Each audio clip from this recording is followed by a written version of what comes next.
Hello friends, नमस्कार। मैं नीलू चढ़िया आप सभी दोस्तों का मेरे YouTube channel commerce study point पर बहुत बहुत स्वागत करती हूँ। तो फ्रेंड्स, हम कंटिन्यू करेंगे बीकॉम फाइनल ईयर के सब्जेक्ट ऑडिटिंग के साथ और कंटिन्यू करेंगे हमारा लास्ट डिस्कशन हम जो कर रहे थे इंटरनल कंट्रोल मेजर की हम बात कर रहे थे कि आंतरिक नियंत्रण उपाय क्या होते हैं। उसका कुछ भाग हमने डिस्कस कर लिया था पिछले भाग में कि क्या उसके उद्देश्य है और किस तरह के जो दो प्रकार है आंतरिक निरीक्षण और आंतरिक अंकेक्षण। तो हम आंतरिक निरीक्षण को कर रहे थे जिसमें हमने इसकी क्या परिभाषा होती है, इसका विश्लेषण, उद्देश्य, विशेषताएं, इन सभी की हमने बात की थी कि क्या सावधानी होनी चाहिए और क्या इसके लाभ है। यहाँ तक हमने इसका पूरा डिस्कशन कर लिया था। तो फ्रेंड्स, अगर आपने अभी तक इसे नहीं देखा है इस पिछले भाग को, तो आप स्क्रीन पर आई बटन को प्रेस करें और इस पिछले भाग को देखें, फिर आप इसे कंटिन्यू करेंगे तो आपको अच्छे से समझ में आएगा क्लियरली। तो फ्रेंड्स, अब हम हमारा डिस्कशन स्टार्ट करते हैं कि इसकी हानियाँ, आंतरिक निरीक्षण को हम कर रहे थे तो आंतरिक निरीक्षण से क्या हानियाँ हैं से अपना डिस्कशन स्टार्ट करेंगे कि आंतरिक नियंत्रण से आखिर क्या हानियाँ होती है। तो सबसे पहली जो हमारे आंतरिक निरीक्षण से हमारी जो हानि है, सबसे पहली वह है कि सबसे पहले है अत्यधिक खर्चा, यानी कि ये जो होती है बहुत एक्सपेंसिव होती है। अब एक्सपेंसिव क्यों होती है? क्योंकि हर कार्य के लिए आप क्या कर रहे हो, हर अलग कर्मचारी कर रहे हो, एक व्यक्ति दूसरे कार्य को दूसरे के को चेक कर रहा है, तो ये क्या होती है, बहुत ज़्यादा एक्सपेंसिव होती है। तो अगर आपका छोटा बिजनेस है ना, आपका बिजनेस बहुत छोटा है, आपका ऑर्गेनाइजेशन बहुत छोटा है, तो हो सकता है आपके लिए बहुत ज़्यादा खर्चीली हो। लेकिन अगर आप बहुत बड़े स्तर पर, बहुत बड़ी आपकी कंपनी, तो ये चीज़ आपके लिए कोई मैटर नहीं करेगी। फिर होता है आपका कार्य का दोहराव, क्योंकि एक एम्प्लॉय ने कोई कार्य किया, उसको जाके चेक कौन करेगा, दूसरा एम्प्लॉय करेगा, फिर दूसरे ने जो कार्य किया उसको कौन करेगा, तीसरा चेक करेगा। तो बार बार आपकी काम का क्या होगा, रिपीटेशन होगा, कार्य का दोहराव होगा। फिर तीसरा पॉइंट है आपका स्वामी का लापरवाही। देखो, जब इतनी सारी चीज़ें हो जाएगी तो वहाँ संस्था का जो स्वामी है, जो ओनर है, वो क्या हो जाएगा, अरे यार मेरे यहाँ तो ऑलरेडी इंटरनल ऑब्जर्वेशन, मेरा जो सिस्टम है वो बहुत ही अच्छा है, इंटरनल कंट्रोल अच्छा है, तो वो क्या हो जाएगा, लापरवाह हो जाएगा। तो फ्रॉड और एरर होने के चांसेस फिर से क्या हो जाएंगे, बढ़ जाएंगे। फिर है कि कर्मचारियों पे इसका बुरा प्रभाव पड़ता है कि मेरे द्वारा किया गया कार्य किसी और के द्वारा क्या होता है, चेक हो जाता है सेम एम्प्लॉय का। फिर है अंकेक्षक का लापरवाह होना, यानी कि जो ऑडिटर है वो सोचता है कि यहाँ तो ऑलरेडी इंटरनल कंट्रोल सिस्टम अच्छा है, अपने को ज़्यादा चेकिंग करनी नहीं है, फटाफट रिपोर्ट बनाओ, अपनी राय दो और दैट्स ऑल। तो वो क्या हो जाएगा, लापरवाह हो जाएगा। और गुटबंदी द्वारा कपट, यानी कि देखो, जैसा मैंने आपको पहले बताया था, पिछले भाग में हमने जो डिस्कशन किया था कि जब तक एक एम्प्लॉय और दूसरे एम्प्लॉय के बीच में सांठगांठ नहीं होगी, गुटबंदी नहीं होगी, तब तक कोई आप फ्रॉड और एरर नहीं कर सकते हो। क्योंकि एक कर्मचारी के द्वारा किए गए कार्य की जांच कौन करता है, दूसरा व्यक्ति करता है। तो एक जना अगर कोई मिस्टेक करेगा, कोई फ्रॉड करेगा, तो नेक्स्ट लेवल पे जाते ही दूसरा एम्प्लॉय क्या कर लेगा, उसको चेक कर लेगा और वो चीज़ पकड़ में आ जाएगी। लेकिन अगर दोनों ही एम्प्लॉय के बीच में कोई सांठगांठ, कोई गुटबंदी हो जाती है, तो आप उस एरर को पकड़ नहीं पाओगे, क्योंकि उसके द्वारा किए गए फ्रॉड और एरर को अगला वाला क्या कर लेगा, छुपा ले, तो वो चीज़ हमें कभी भी पकड़ में नहीं आएगी। तो ये थी आंतरिक निरीक्षण से कुछ हानियाँ जिसकी हमने बात करी थी। अब हम डिस्कस करते हैं हमारा अगला टॉपिक की भिन्न भिन्न व्यापारिक लेन देनों के संबंध में आंतरिक निरीक्षण, यानी कि हमारे जो अलग अलग ट्रांजेक्शन होते हैं बिजनेस में, उनमें अलग अलग आंतरिक निरीक्षण किस तरह से किया जाता है उसकी हम बात करें। तो सबसे पहले जो हम बात करेंगे वो करेंगे सेवा, संपत्ति, माल का क्रय के संबंध में, यानी कि किसी भी चीज़ का परचेज करते हैं हम, चाहे वो सेवा हो, कोई सर्विस हो, कोई एसेट्स परचेज करते हो, या फिर क्या करते हो हम, हमारा कोई माल परचेज करते हो, तो उसके संबंध में या फिर उसके रिलेटेड हमारा जो इंटरनल कंट्रोल होगा वो कैसा होगा, हमारा आंतरिक निरीक्षण उसके संबंध में कैसा होगा।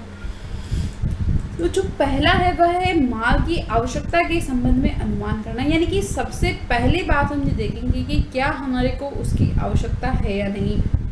जो माल हम खरीदना चाहते हैं या जो संपत्ति या जो सेवा हम क्रय करना चाहते हैं, क्या हमें उसकी आवश्यकता है या नहीं, कि माल की आवश्यकता के संबंध में, यानी कि अगर हम कोई सेवा खरीदना चाहते हैं तो क्या हमारी संस्था को, हमारे बिजनेस को उसकी ज़रूरत है। कोई संपत्ति खरीदना चाहते हैं तो क्या उसकी आवश्यकता है, या फिर हम हमारा माल परचेस करना चाहते हैं तो क्या अभी उसकी आवश्यकता है या नहीं। अगर उसकी आवश्यकता है तो उस आवश्यकता के संबंध में सबसे पहले हम क्या करेंगे, अनुमान लगाएंगे। और अनुमान लगा लिया कि हाँ हमें इसकी ज़रूरत है और इतनी क्वांटिटी की हमें ज़रूरत है, तो ये चीज़ पता करने के बाद हम क्या करेंगे, उसको मंगाने के लिए आदेश बेच देंगे। अगर हम कोई संपत्ति खरीदना चाहते हैं, कोई माल खरीदना चाहते हैं या सेवा का उपभोग करना चाहते हैं, तो हम उसके लिए क्या करेंगे, ऑर्डर करेंगे कि हमें ये चीज़ चाहिए और इस क्वांटिटी में चाहिए। जब ऐसा करेंगे तो फिर हमें क्या हो जाएगा, माल प्राप्त हो जाएगा, रिसीव होगा, तो हम क्या करेंगे, उसके रिसीव का मेंटेनेंस करेंगे। देखो सबसे पहले हम ये देखेंगे कि हमें उसकी ज़रूरत है या नहीं, ज़रूरत है तो कितनी है, और उस अपनी क्वांटिटी की रिक्वायरमेंट के अनुसार हम क्या करेंगे, ऑर्डर करेंगे, और हमारे दिए गए ऑर्डर को क्या करेंगे, हम रिसीव करेंगे। जब हमें ऑर्डर मिल जाएगा तो बीजेक की जांच और भुगतान करेंगे, यानी कि वहाँ से जो इनवॉइस आएगा उसको हम चेक करेंगे कि हमने जितनी क्वांटिटी मंगाई थी उतनी क्वांटिटी में आया है, नहीं आया है, जिस क्वालिटी का माल हमने मंगाया था उसी क्वालिटी का आया है या नहीं आया है, सेम थिंग है या नहीं, उसको पूरा चेक करके जिस रेट पे हमने मंगाया था रेट वही है या नहीं, ये सब चीज़ करके हम उसको क्या कर देंगे, पेमेंट कर देंगे। तो पहले इतनी सारी बातों की हमें क्या करनी पड़ेगी, चेकिंग करनी पड़ेगी। क्या सेवा, संपत्ति, माल का क्रय, आंतरिक निरीक्षण के संबंध में हम बात करें कि जब हम किसी चीज़ का परचेज करेंगे, चाहे फिर वो गुड्स हो गया, आपकी कोई एसेट्स हो गई, या फिर आप किसी सर्विस का क्या करना चाहते हो, यूज़ करना चाहते हो, किसी सर्विस का यूज़ करना चाहते हो, तो क्या हो गया, आपका इंटरनल कंट्रोल सिस्टम कैसा होगा, उसकी पूरी हमने यहाँ पर बात करी। चलते हैं अगले पॉइंट की तरफ, जो क्या बता रहा है आपको, क्रय, वापसी और आंतरिक निरीक्षण बता रहा है कि जब आप किसी माल का परचेज रिटर्न करोगे, परचेज रिटर्न की यहाँ पर बात करें कि जब हम किसी गुड्स का परचेज रिटर्न करेंगे तो हमारा इंटरनल कंट्रोल कैसा होगा।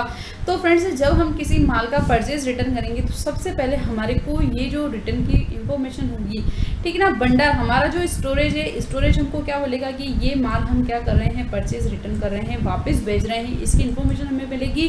तो माल लौटाने की फिर क्या करेंगे, कार्रवाई करेंगे। सबसे पहले तो परचेज रिटर्न करें, इसकी इन्फॉर्मेशन मिलेगी, और हम क्या करेंगे, कारण का पता लगाएंगे कि माल क्यों वापस कर रहे हैं। भाई ये हमने जो मंगाया था वह नहीं है, उसका माल क्वालिटी वैसी नहीं है, मूल्य ज़्यादा है, ये क्या रीज़न है, हम इसलिए क्या कर रहे हैं, हम माल वापस कर रहे हैं। फिर उसके बाद क्रय विभाग द्वारा माल लौटाने की कार्यवाही करना, यानी कि हमारा जो परचेज डिपार्टमेंट है वो क्या करेगा, उस माल को वापस भेजेगा कि उसको कैसे भेजना है, कहाँ लोड करवाना है, क्या उसका तरीका होगा, क्या ट्रांसपोर्टेशन होगा, किस तरह से हम क्या करेंगे, उसको भेजेंगे। और जब ये हो जाएगा तो उसके बाद वो इन्फॉर्मेशन किसको देगा, अकाउंट्स डिपार्टमेंट में, लेखा विभाग में, और लेखा विभाग उसकी क्या करेगी, एंट्री करेगी कि ये माल वापस गया है, उसका कारण बनाएगी और उसको लिखेगी, बुक्स अकाउंट में मेंटेन करेगी, और फिर क्या हो जाएगा, आपका माल वापस हो जाएगा, आप माल वापस कर देंगे जिसको आपने माल खरीदा है। फिर हम बात करते हैं उधार विक्रय के संबंध में हमारा इंटरनल कंट्रोल कैसा होगा। उधार विक्रय की हम यहाँ पर बात कर रहे हैं कि जब हम बेचते हैं, माल बेचते हैं, विक्रय मतलब क्या होता है, माल को बेचना, कि जब हम हमारा माल बेचते हैं, उधार करते हैं, देखो कैश में तो सेम टाइम में पैसा आ जाता है, तो वो तो किस में आ जाएगा, कैश, रोकड़ व्यवहार में चला जाएगा। लेकिन यहाँ बात कर रहे हैं हम उधार की, अगर हमारा जो माल है वो उधार विक्रय होता है तो हमें क्या कंट्रोल लगाने पड़ेंगे। तो सबसे पहला होता है हमारा विक्रय आदेश प्राप्त करना, यानी कि किसी भी हमारे को, हमारा जो पर्सन है उससे हमारे को ऑर्डर इशू होता है या ऑर्डर रिसीव होता है कि हमें ये इतना माल इतनी क्वांटिटी में इस क्वालिटी का चाहिए, तो उसे जो हमें ऑर्डर रिसीव होगा उस ऑर्डर के अकॉर्डिंग हम उसको क्या करेंगे, माल भेज देंगे। और जैसे ही हम उसको माल भेजेंगे साथ में क्या बनाएंगे, हम इन्वॉइस, बीजे मतलब बिल बना कर भेजेंगे, इन्वॉइस बनाकर भेजेंगे, और फिर हम विक्रय का लेखा कर लेंगे। जब हमारे को क्या हो जाएगा, ग्राहक से पेमेंट रिसीव हो जाएगा, पहले हम ड्यू कर देंगे और फिर हम क्या कर लेंगे, रिसीव कर लेंगे, पैसा ड्यू करेंगे और फिर उसके बाद पैसा क्या कर लेंगे, रिसीव कर लेंगे। तो इस तरह से सारी चीज़ें हमको क्या करनी पड़ेगी, चेक करनी पड़ेगी उधार विक्रय के संबंध में। लेकिन अगर हमारा माल जो हमने बेचा है, ठीक है, हमने जो कोई माल बेचा है और वह माल बिका हुआ हमें फिर से रिसीव हो जाता है, वापस हमारे पास आ जाता है, किन्हीं कारणों से हमें विक्रय वापसी होती है। तो जब विक्रय वापसी होगी तो सबसे पहले हमारे को माल लौटाने संबंधी सूचना एवं माल प्राप्त करना है, यानी कि जिसको हमने माल बेचा है वहाँ से हमें क्या आएगी, सूचना आएगी कि हम हमारा माल इस रीज़न से क्या कर रहे हैं, वापस भेज रहे हैं। तो ये सूचना आएगी और सूचना के साथ ही हमें क्या हो जाएगा, हमारा माल प्राप्त हो जाएगा, रिसीव हो जाएगा। जब माल हमें रिसीव हो जाएगा तो हम उसको क्या कर देंगे, क्रेडिट नोट बना के भेज देंगे। फ्रेंड, क्रेडिट नोट और डेबिट नोट होते हैं कि क्रेडिट नोट जब आपके पास सेल्स रिटर्न होती है तो आप अपने डेटर को क्या करते हो, क्रेडिट नोट बना के भेजते हो, और क्रेडिट नोट के आधार पर हम क्या करेंगे, उसकी बुक एंट्री या जनरल एंट्री को पास आउट करके, और अकाउंट डिपार्टमेंट जो होता है हमारा लेखा विभाग, इस ट्रांजैक्शन को क्या करेगा, रिकॉर्ड कर लेगा। फिर होता है हमारा नकद लेन देन के संबंध में, कि नकद लेन देन के संबंध में क्या होता है। तो फ्रेंड्स नकद के संबंध में दो होते हैं, एक तो होती है आपकी प्राप्तियाँ और एक होते हैं आपके भुगतान। तो पहले बात करते हैं प्राप्ति की। अब देखो नकद प्राप्तियों में वो सभी आएंगे जहाँ से भी आपको आपके व्यवहार में क्या होता है, पैसा प्राप्त होता है, जहाँ से भी आपको अमाउंट रिसीव होता है, वो सारी बातें यहाँ पर आएगी कि आपका जो बिजनेस है वो कहाँ कहाँ सेल करता है नकद में, या और क्या तरीका है जहाँ से आपको पैसा आता है। ठीक है, अगर हम बात करें सेल्स की, तो सेल्स किस तरह से करता है, वो आपकी ऑन द शॉप सेल्स होती है, आप नमूने द्वारा भेज रहे हो, आप एजेंट के द्वारा भेज रहे हो, आप कमीशन पे दे रहे हो, डिस्काउंट पे दे रहे हो, अलग अलग आपको सेम टाइम पे पेमेंट रिसीव हो रहा है, या आप होम डिलीवरी फैसिलिटी कराते हो तो होम डिलीवरी पे आपको पैसा मिल रहा है, या आपको क्या तरीका है जहाँ से आपको पैसा मिल रहा है, उन सभी का आपको क्या करना पड़ेगा, आंतरिक निरीक्षण करना पड़ेगा। और हम बात करते हैं अगर भुगतान की, तो जहाँ जहाँ भी हमारा पेमेंट होगा, हमने कोई नकद में माल क्रय किया है, मजदूरी का भुगतान किया है, भाड़ा चुकाया, और भी कोई बिजनेस से संबंधित जितने भी खर्चे हैं, क्योंकि देखो नकद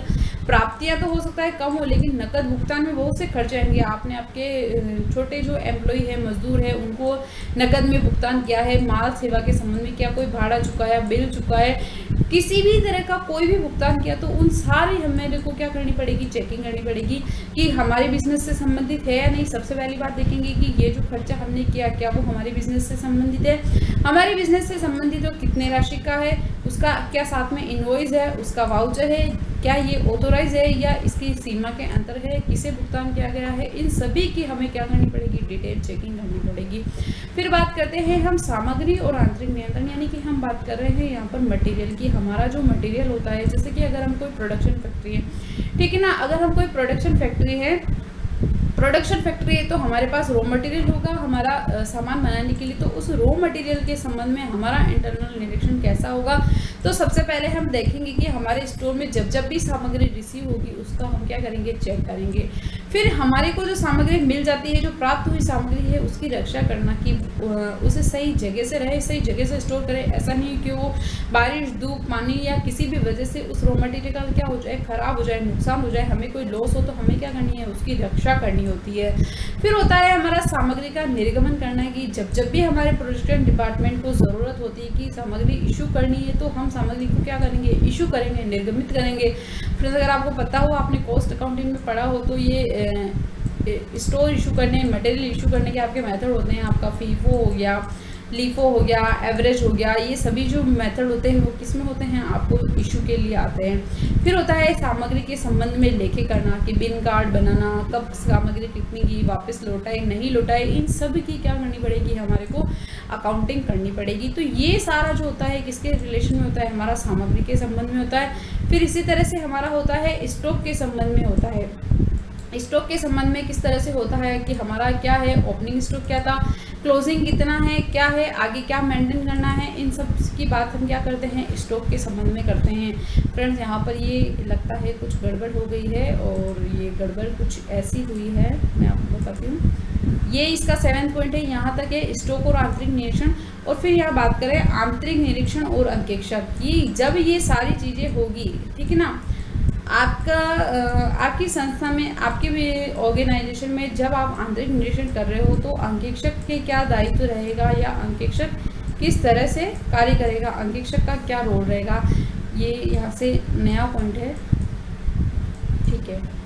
और ये 7वां इसका था जो हम बात कर रहे थे अलग अलग। तो आंतरिक निरीक्षण और अंकेक्षक का क्या रहेगा, तो पहला होता है कि आंतरिक निरीक्षण के संबंध में विवरण की प्राप्ति, यानी कि आप सारा जो पर्टिकुलर्स है किसके, आंतरिक निरीक्षण से संबंधित, वो क्या करोगे, प्राप्त करोगे। देखो आप किसी संस्था के ऑडिटर अपॉइंट होते हो और वहाँ पे आंतरिक निरीक्षण की व्यवस्था वहाँ पर पहले से ही है, तो क्या होगा कि आप उस आंतरिक निरीक्षण व्यवस्था के संबंध में जितना भी विवरण होगा, उस विवरण की क्या करोगे, प्राप्ति करोगे, विवरण प्राप्त करोगे, सारा डिटेल आप चेक करोगे कि क्या हो रहा है, क्या सिस्टम है यहाँ का। फिर आप देखोगे कि आंतरिक निरीक्षण प्रणाली की जांच, कि आंतरिक निरीक्षण प्रणाली की जांच किस तरह से होगी, और फिर आंतरिक निरीक्षण पर अंकेक्षक की निर्भरता, कि अंकेक्षक ये सभी जांच चेक करने के बाद बताएगा कि वह कितना किस रूप से इस पर निर्भर है।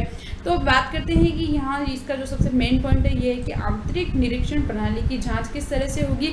तो इस जाँच के लिए सबसे पहले तो क्या उद्देश्य हैं और किस तरह से इसकी क्या होगी, जाँच होगी, ठीक है। तो सबसे पहला इसका जो उद्देश्य होगा अंकेक्षक का, इसके संबंध में कि लेखों की सत्यता की ज्ञात करना कि इनकी जो बुक्स ऑफ अकाउंट बनाए हैं, जो अकाउंट्स हैं वो सही भी है या नहीं है, वो कितना ट्रू एंड फेयर व्यू देते हैं। फिर उसकी जांच की सीमा का निर्धारित करेगा, यानी कि ऑडिटर जो होगा वो कोई भी 1-2 सैंपल उठाएगा और उस 1-2 सैंपल उठाने के बाद उसको चेक करेगा पूरा। अगर वो उनका सॉल्यूशन सही आता है तो वो अपना क्राइटेरिया फिक्स करेगा कि मुझे किस सीमा तक रहकर क्या करनी है, अपनी चेकिंग को बढ़ाना है, अपनी प्रोसीजर को फॉलो करना है और किस जहाँ तक मुझे जाकर चेकिंग करनी है। फिर जांच की किस्म, उसकी क्वालिटी को डिसाइड करना पड़ेगा और छल कपट और अशुद्धि के अवसर देखना पड़ेगा कि इतना अच्छा इंटरनल कंट्रोल है लेकिन फिर भी कुछ न कुछ तो इसकी कोई न क्या होगा, कोई कमी पॉइंट होगा ही होगा, कोई न कोई तो यहाँ पे रिस्क पॉइंट होगा ही होगा जहाँ पर क्या हो सकते हैं, फ्रॉड और एरर हो सकते हैं। तो पहले उन एरिया का पता लगाएगा, उन क्षेत्र का पता लगाएगा जहाँ पर लगता है कि रिस्क हो सकती है, फ्रॉड होने के चांसेस हैं, उनको पता लगाकर वहाँ पर अपने जो nature time and extend procedure को बढ़ाएगा और उनको चेक करेगा और फाइनली वो करेगा कि मैनेजमेंट को सलाह देगा कि आपका ये कार्य सही से चल रहा है या नहीं चल रहा है, आपको इसमें इसको सुधार करने की आवश्यकता या नहीं है। जो भी राय ऑडिटर की होगी वो क्या करेगा, उनके मैनेजमेंट को देगा। तो ये तो होंगे उसके उद्देश्य, लेकिन अब वो जांच क्या करेगा, तो सबसे पहले परीक्षणात्मक जांच यानी कि टेस्ट चेकिंग बेसिस पे अगर ये सब चीज़ें उसको सही लगती है तो क्या करेगा, टेस्ट चेक। तो फिर होगा आपका इंटरनल कंट्रोल, नियंत्रण। अब ये जो आंतरिक निरीक्षण होगा वो कैसे देखेगा, वो पूछताछ करेगा कंपनी के जितने भी कर्मचारी होंगे, ठीक है ना, कंपनी के जितने भी कर्मचारी होते हैं उनसे अलग अलग टाइम पे जाके अलग अलग बात पूछताछ करेंगे। एक ही पॉइंट पे वो भौतिक परीक्षण यानी कि फिजिकल वेरिफिकेशन देखेंगे क्या सही हो रहा है। डॉक्यूमेंट्स, प्रपत्रों की और लेखा की जांच यानी कि जो भी डॉक्यूमेंट्स होंगे, जो बुक्स ऑफ अकाउंट्स होंगे उनकी चेक, सम्मेलन पत्र और चार्ट्स आपकी जो भी होंगे, मेमोरेंडम चार्ट, उन सबकी चेकिंग करके अपने निर्भरता को क्या करेगा, चेक करेगा। क्योंकि देखो इस पॉइंट के होते ही जैसे ही वो जाँच करेगा उसको सब कुछ सही समझ में आ जाता है, तो क्या हो जाएगा, वो आंतरिक निरीक्षण पे अपनी निर्भरता बताएगा कि मैं कितना इस पर निर्भर करूँ। अगर ये सब चीज़ें उसको सही लगती है, उद्देश्य सही है, जांच सही है, तो वह अपनी जांच को क्या कर देगा, सीमित कर देगा और सैंपल चेकिंग, टेस्ट चेकिंग के बेसिस पे फटाफट ऑडिट करके अपनी क्या कर देगा, रिपोर्ट दे देगा। तो ये है आंतरिक निरीक्षण और अंकेक्षक के संबंध में पूरा हमने डिटेल यहाँ पर डिस्कस किया है। तो फ्रेंड्स, यहाँ तक हमारा जो आंतरिक निरीक्षण, जो हमारे आंतरिक निरंतर के जो उपाय थे उसमें जो पहला था आंतरिक निरीक्षण, ये हमारा कंप्लीट होता है। अब हम हमारा टॉपिक अगला जो डिस्कस करेंगे वो होगा आंतरिक अंकेक्षण। फ्रेंड्स, तो आज के लेक्चर को यही विराम देते हैं। ये यहाँ से जो हमारा न्यू टॉपिक जो है इंटरनल ऑडिट जिसके हम बात कर रहे हैं उसको नेक्स्ट लेक्चर में कंटिन्यू करेंगे। तो फ्रेंड्स, आपको मेरा ये वीडियो कैसा लगा? यदि आप मेरे इस वीडियो को पसंद करते हैं तो इसे लाइक करें, सब्सक्राइब करें और ज़्यादा से ज़्यादा अपने दोस्तों के साथ इसे शेयर करें। फ्रेंड्स, घर पर रहें, सुरक्षित रहें, अपना और अपने परिवार का ध्यान रखें और अच्छे से पढ़ाई करते रहें। कुछ नहीं तो अपने ज्ञान के स्तर को बढ़ाएं। आपको टाइम मिल रहा है तो अच्छे से टाइम दीजिए। और ये नया सब्जेक्ट है, आपके प्रैक्टिकल लाइफ से रिलेटेड है, तो ज़रूर ये आपको हेल्प करेगा। लेकिन अगर आपको फिर भी कोई डाउट आता है, कोई प्रॉब्लम आती है, तो आप मुझे कमेंट बॉक्स में कमेंट करके बताएं। मिलते हैं आने वाले भाग में, तब तक के लिए bye bye friends, thank you.